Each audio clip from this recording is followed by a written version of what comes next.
जब पाकिस्तान ने उर्दू भाषा को ईस्ट पाकिस्तान में लागू करने का, इम्पोजिशन करने का कोशिश किया, तो वहाँ के स्थानीय लोगों ने कहा नहीं, हम बंगाली हैं, हम बांग्ला बोलेंगे, हम बांग्ला में लिखेंगे, हम पाकिस्तान का उर्दू भाषा को मानते नहीं हैं।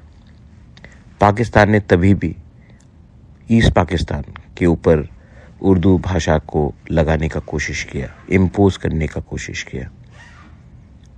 पाकिस्तान टूट गया और बांग्लादेश पैदा हुआ भाषा के नाम में। आज भी अगर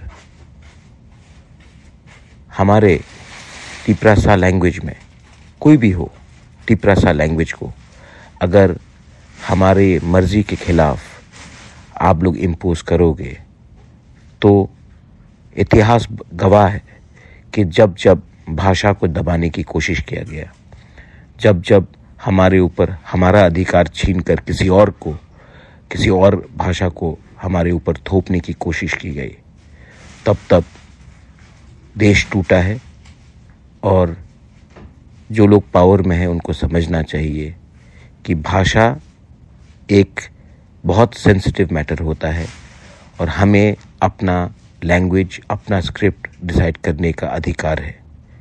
ये और अधिकार किसी और के पास नहीं है। दिस इज बोबाग्रा in support for Tiprasa language, बेलाइनो हमबाई।